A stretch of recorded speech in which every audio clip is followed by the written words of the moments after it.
Welcome back to my English class. Today we are going to do Comprehension. Ghost Trouble by Ruskin Bond. This is chapter 4. 2 days later, Aunt Ruby complained that she had been struck on the nose by a grapefruit which had leapt mysteriously from the pantry shelf and hurled itself at her. If Ruby and Benzie stay here much longer, they will both have nervous breakdowns, said Grandfather thoughtfully. I thought they broke down long ago, I said. None of your cheek, snapped Aunt Ruby. He is in league with that Prath to try and get us out of here, said Uncle Benzie. Don't listen to him. You can stay as long as you like, said Grandmother, who never turned away any of her numerous nephews, nieces, cousins, or distant relatives. The Prath, however, did not feel so hospitable, and the persecution of Aunt Ruby continued. When I looked in the mirror this morning, she complained bitterly. I saw a little monster with huge ears, bulging eyes, flaring nostrils, and a toothless grin. You don't look that bad, Aunt Ruby, I said, trying to be nice. It was either you or that imp you call a Prath, said Aunt Ruby. And if it's a ghost, then it's time we all moved to another house. Uncle Benzie had another idea. Let's drive the ghost out, he said. I know a sadhu who rids houses of evil spirits.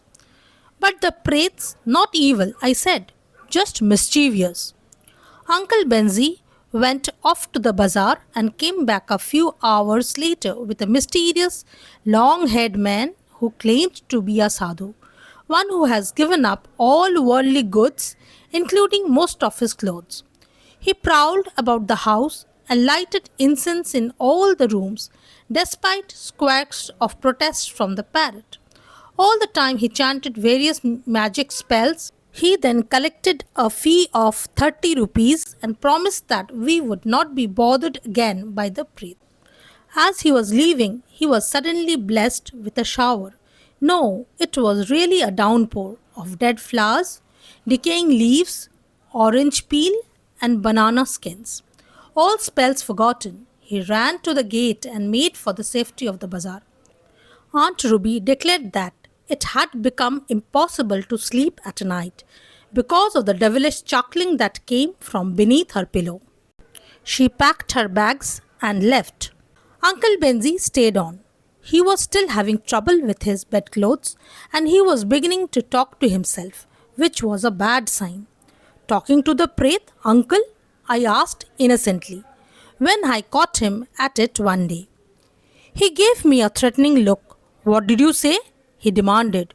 Would you mind repeating that? I thought it safer to please him. Oh, didn't you hear me? I said. Teaching the parrot, Uncle. He glared at me, then walked off in a huff. If he did not leave, it was because he was hoping Grandmother would lend him enough money to buy a motorcycle. But Grandmother said he ought to try earning a living first. One day I found him on the drawing room sofa, laughing like a madman. Even the parrot was so alarmed that it was silent, head lowered and curious. Uncle Benzie was red in the face, literally red all over. What happened to your face, Uncle? I asked. He stopped laughing and gave me a long, hard look. I realized that there had been no joy in his laughter.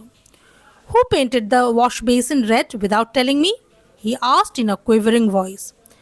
As Uncle Benzie looked really dangerous, I ran from the room. We'll have to move, I suppose, said Grandfather later. Even if it's only for a couple of months. I'm worried about Benzie.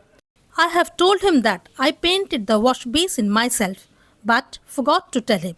He doesn't believe me. He thinks it's the Prath or the boy or both of them. Benzie needs a change. So do we. There's my brother's house at the other end of the town. He won't be using it for a few months. We'll move in next week. And so, a few days and several disasters later, we began moving house. Chapter 5. Two bullock carts laden with furniture and heavy luggage were sent ahead. Uncle Benzie went with them. The roof of our old car was piled high with bags and kitchen utensils. Grandfather took the wheel, I sat beside him, and Granny sat in state at the back. We set off and had gone some way down the main road when Grandfather started having trouble with the steering wheel. It appeared to have got loose and the car began veering about on the road, scattering cyclists, pedestrians, and stray dogs, pigs, and hens.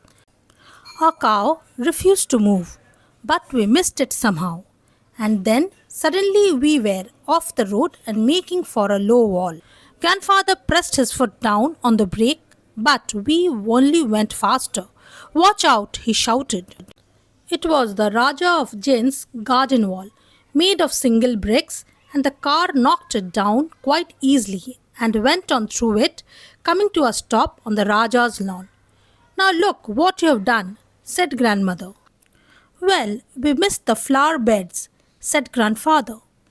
"Someone's been tinkering over the car. Our Preth, no doubt." The Raja and the two attendants came running towards us.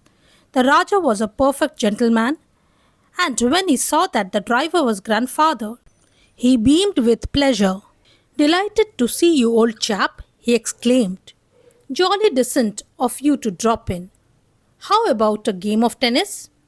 "Sorry to have you come in through the wall," apologized Grandfather. "Don't mention it, old chap. The gate was closed, so what else could you do?" Grandfather was as much of a gentleman as the Raja, so he thought it only fair to join him in a game of tennis.